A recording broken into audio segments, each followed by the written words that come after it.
So I am Austin Griffith. I work for Ethereum at the Build Guild. The Build Guild is a DAO that's focusing on developer education and tooling and building cool stuff on chain.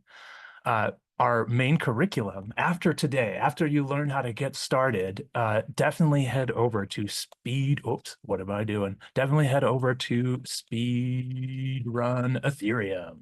Speedrun Ethereum is a great curriculum that will help you get started building on chain and build a bunch of things that will expose you to a bunch of concepts that will get you ready to ship. But today we're going to look at Scaffold-ETH, and we're going to look at it through the lens of this growing AI trend that is really changing a lot in the developer space, at least.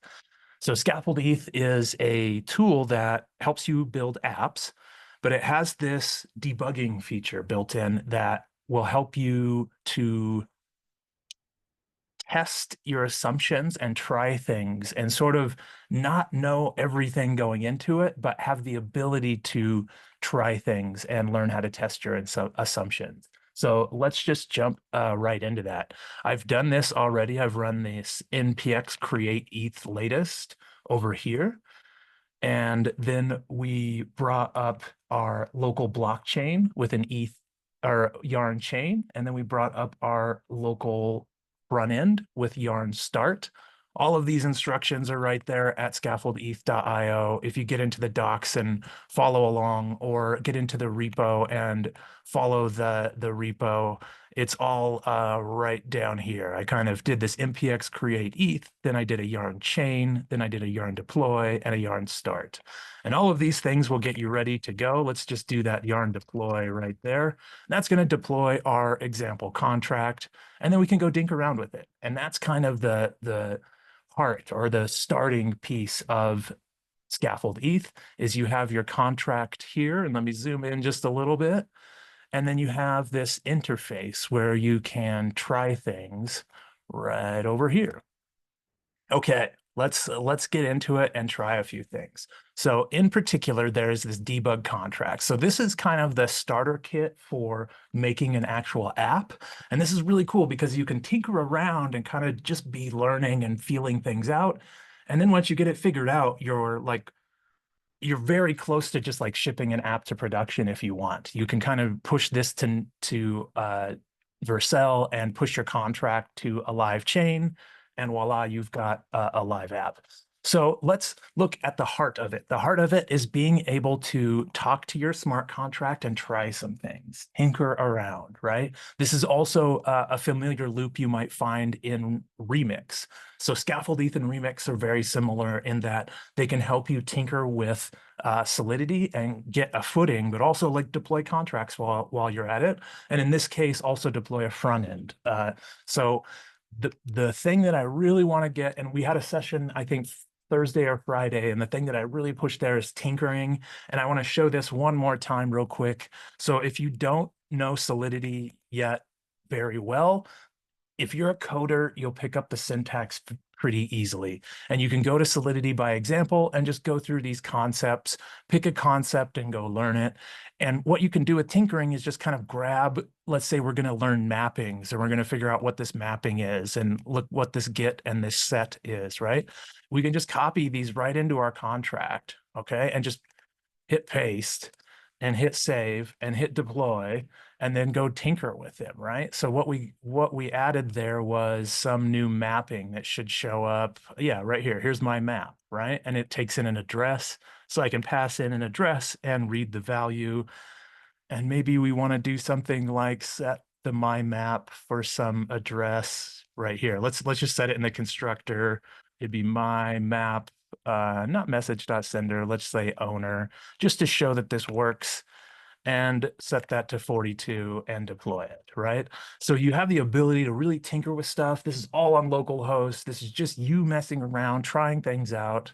But now what happens if I like grab, oh, whoops, it's going to be the owner's address. Hopefully this is 42. Whoops, I went to the block explorer. Really nice block explorer built into Scaffold-ETH. Did you see that?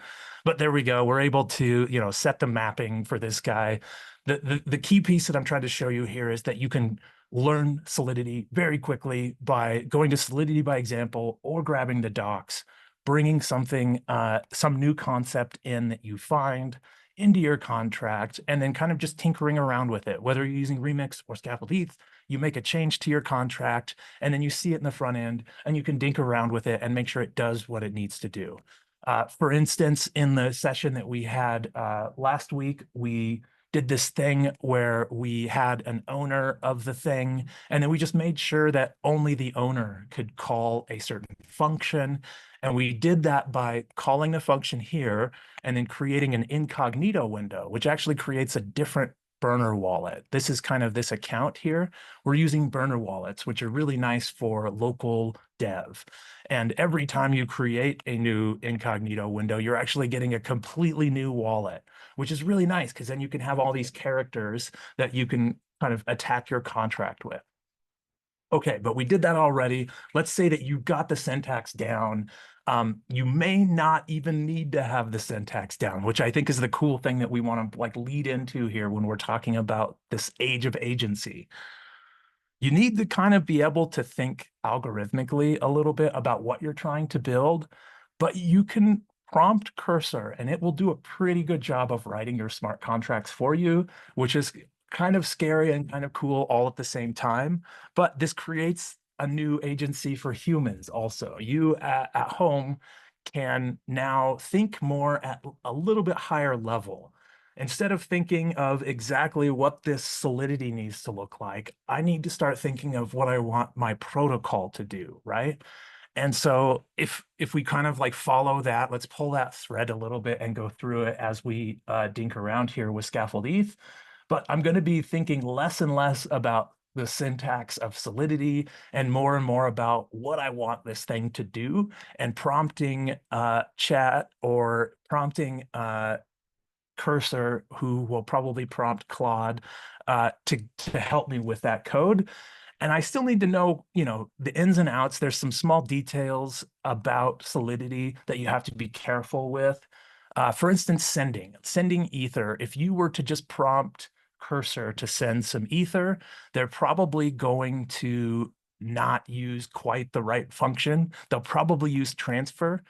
And that's good, that's okay. But what happens is this transfer function happens to be limited to 2,300 gas. And so if you happen to be transferring to a smart contract that has a fallback function that's going to burn some extra gas to do some extra things, this transfer might fail. So the sort of way to make sure you don't have that problem is you use call, and you send your value using call. And so sometimes GPT or Claude does this wrong. And this is an example of maybe 4 or 5 little things that you need to watch out for, but this is one of them. And you just need to be like, yo, no, not like that, like this. And maybe we'll do a little bit of that here too.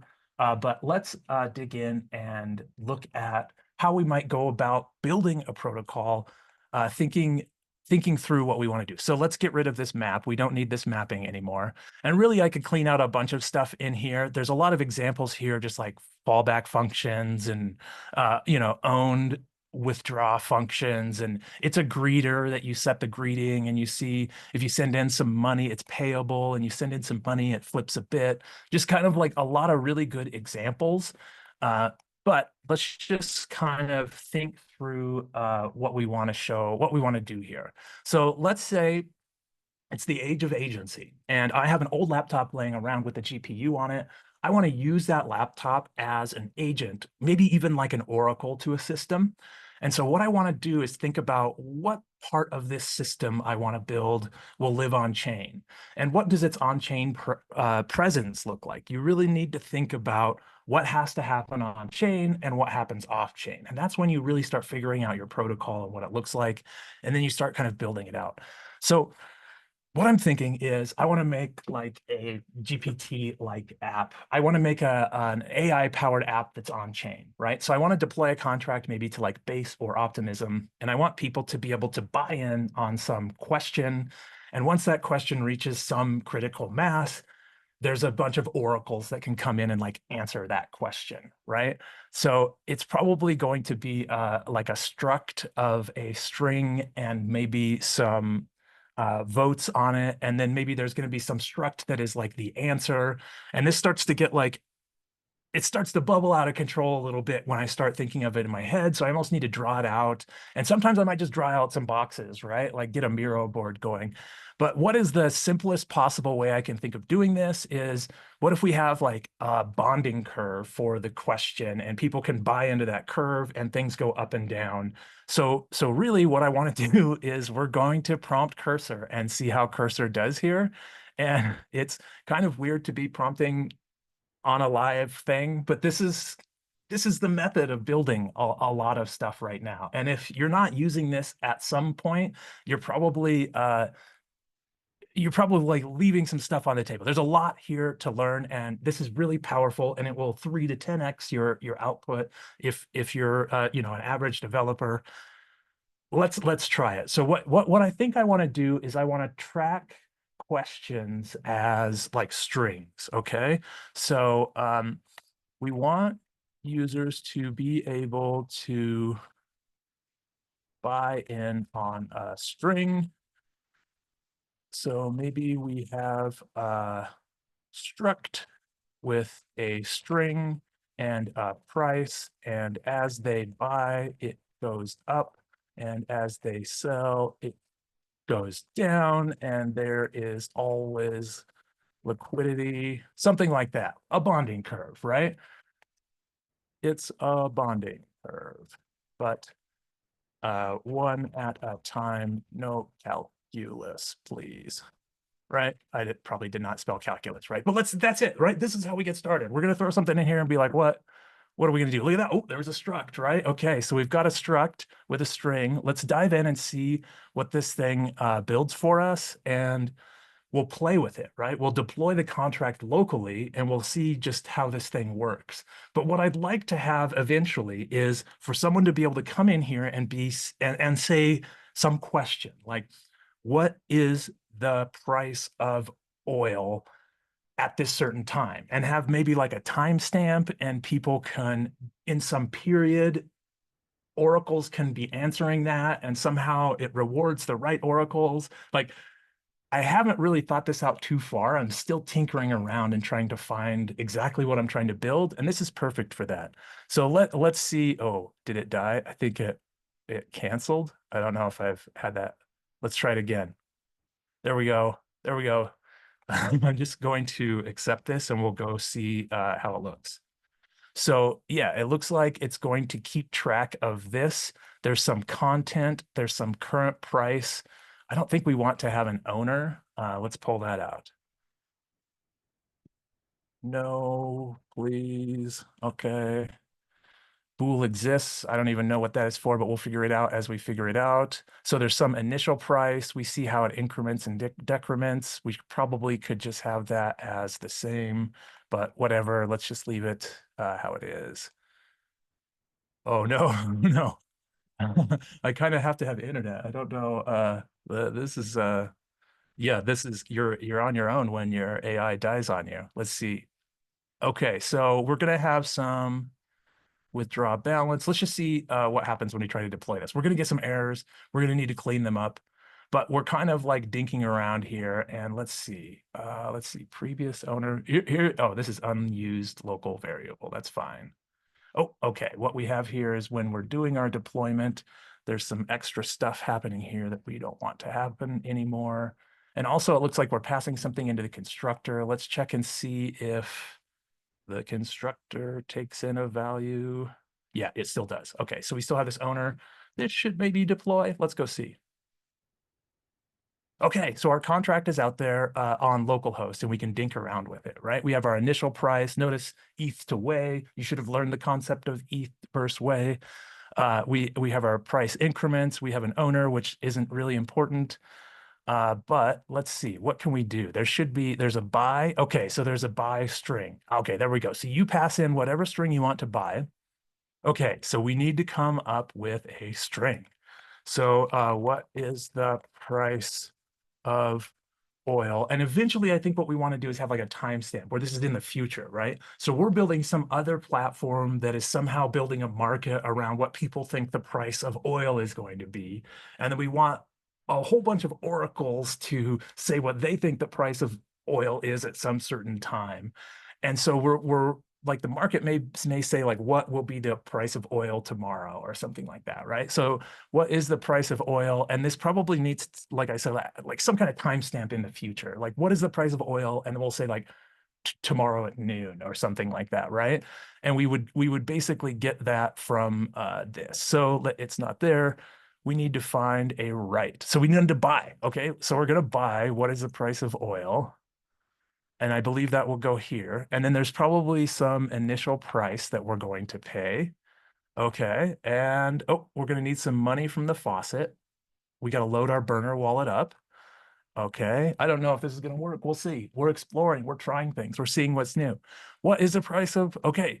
We were able to buy one of what is the price of oil? Is that working? Let's see. How do we even go about? Oh, the price should go up now, right? So now if we ask for what is, oh, there it is. Okay, so now we can get the string token. We can say, what is the price of oil? Check out the new price. Now, if I try to buy another, what is the price of oil? This should fail. Yes. Oh, you already own this string. Okay, we definitely don't want that. Okay, so we're going to look into the buy string now. So it checks to see if that struct exists, and then it looks at the price. Okay, we don't want an owner, right? And we don't want to check to see. Yeah, okay, so we're gonna have to prompt the GPT. It's basically created a single owner for the string, and we don't want that. We kind of want to say want a single owner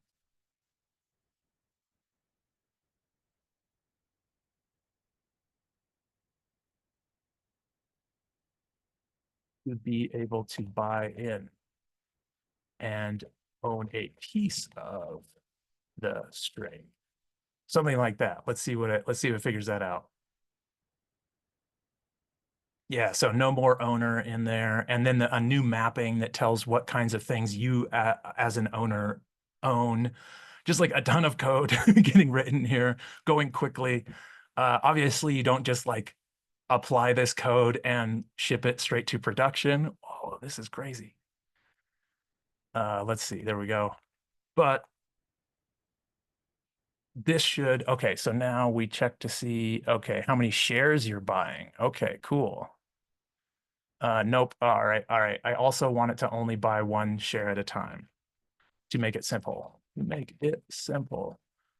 Only buy one share at a time. Okay.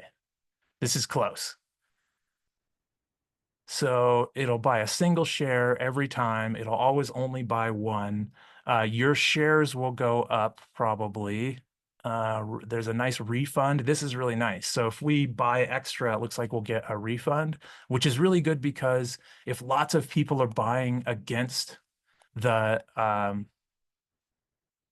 if a lot of people are buying against the curve at any moment, the price will shift up and a lot of people will get failed transactions. And this thing has kind of figured that out. So our front end will probably send some extra money along with this to make sure, there we go, to make sure they don't get those failed transactions. Okay, and let's see. Let's see if we can deploy this thing, see how it's looking now. Now, of course, there's so much more to do here once you get your smart contract working. And let's just make sure we can like buy and sell shares. There's so much more to do, but we only have like, I think 10 more minutes. So I want to move on and show front end stuff once you get your contract where you like it. Let's see. I haven't really been watching questions. Sorry, y'all. Oh, I see a lot of note takers popping off. Okay, let's see. Can we buy and sell shares? That's what we should be looking at. So we have some question, what oh, let's see. Who are the members of the Doge, right? That's a hot topic right now. And maybe it wouldn't be that big of a question, but let's buy into it. Let's say we want to know the answer of it, and we'll buy the first share of it. Probably the way you would work this is you would have someone land on your website and get to type in whatever question they want, and they would like deploy and buy the first share all in one go. But let's make sure we can buy that. And then if we come up here, we should see that the price goes up. And if we try to buy another one, it should fail. Oh no, it let us buy another one at the same price, right? Uh-oh. So we got to go back over here and tell this dude it's not quite working. Let's see. The price should go up and you should pay a higher amount for each share you buy. And as you sell, the price should go down. Right now, I can buy 2 in a row for the initial price, and that is wrong. Something like that, right? And you're prompting, you're hopefully we're gonna call it good at this moment, whether AI figures it out or not. You will need to spend a lot more time here making sure this is good before you push this out to a live chain. There we go. Now we see the price incrementing. That's nice. Okay, save that, go ahead and deploy that. And if we get any error messages, I'll probably just copy paste them right over to AI to fix. And here we go. So let's try, let's see, what is oil price? Oops. Okay, and that's going to be our string. And we want to know what that is. So we're going to buy into that at the initial value of this price. Okay. And that's in way, of course. You could count the zeros and figure this out, but it's probably something like that. And if I do that again, oh no, it's still totally letting me buy that. It doesn't seem like the price is going up. Yeah. Okay. So it doesn't seem like our contract is working. The AI, it seems like the current price, let's see what we charge here. Look, it's doing a transfer too. Exactly what I was talking about. This is a no-no. See that? You have to get in there and fix that. But we're not going to do that today. We only have 30 minutes. Building a protocol in 30 minutes doesn't make any sense, but let's pretend like this is all working. And what you want now is for people to go to a website, type in their question, and buy and sell. Okay? So it's not working. That's a bad cursor, bad Claude. That's a bad Claude. Let's go to the front end though. Let's start working on our app. Okay? And that will be over in the Next.js section. And your app will be this page right here, right? And so let's go to home, this page right here, right? So what we want, you got to build out a little AI, or you have to build out a little UI, but the AI can help a lot. So let's clean out the current UI.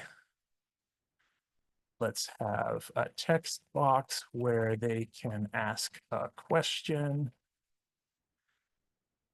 Let's have a buy and sell button that lets them buy and sell that question against our contract. Okay, and let's do a couple other things. I'm going to send the docs. I'm going to go say, hey, here is how you read from a contract. So I'm going to go to Scaffold-ETH docs. Here's how you read from a contract, right? Something like this. Here is how you read from the contract. Okay, boom. Here is how you write to the contract. Okay, and I'm going to bring that stuff in. A lot of times you could put this like in your cursor rule. There's probably some AI folks out there that are like, Austin, you're doing it wrong, bro. That's so last week. But here we go. I'm kind of pasting in some stuff. Okay, and I don't want it to just have my page. I want it to also have my contract in the context. Okay. Like my instructions here are terrible. It's going to do something really weird. You have to be way more explicit and think through the other things. I definitely haven't done that here. You can do that at home, but let's send it. Ooh, I didn't mean to hit Command Enter there. It's going to be a costlier call, but let's see what it does. Let's see if it makes us some buttons and some text entry. Look at that. It's reading from the contract. It's handling buys. It's handling sells. I don't necessarily have to know a ton of React here to get this to work. I don't necessarily have to know a ton of Solidity to get this to work. But like, yeah, it's gonna make a mess if I don't. Like if I get too far into this like prompt blindly loop, it's not going to end well for me at the current stage of AI. But that is changing quickly. Okay, let's see. What do we got? What do we got? Let's apply this and let's see what we have here over on the front end. Okay, I mean that was kind of what I had in my head, to be honest. Like, what is the price of oil? And it almost needs to take that question and like look it up and then see if it's a struct that we can buy or not. And if we like it, we could hit buy. Wow, it actually actually bought the thing from the thing. And can I sell it? And actually sold it back. How does our money work here? Let's pay attention. So we have 2,668. We're going to buy one, buy two, buy three. This should go down, right? Okay, our money goes down, and then let's sell those shares. Our money goes up. Okay, so it's sort of working, but not great. Let's do one thing where as they type, it reads from the contract to see if there is an existing. Okay, here we go. As we type, it reads from the contract to see if there is an existing struct for that question and tells us the price. Something like that, right? We're getting really close to having these buttons wired up so we know exactly the price and someone can type something in and get the price. Let's see what it does. Oh, you know what? It probably needed, wait, let's give it more context. It probably needs our contract in there. I feel like it's going to do something blindly. Let's make sure we have our contract in there. Okay, so now what's going to happen is as we type in here, hopefully it will go and read from the contract. Yep. So there's an is scaffold and it's getting the string token for the given question. Okay, let's see how this works. Okay, reload. So what is the price of OIL? There's nothing there yet. Let's buy. Now it shouldn't be a new question, right? Now if I like just like reload this whole thing and paste this in, it's still showing up as a new question. Okay, so some things are broken.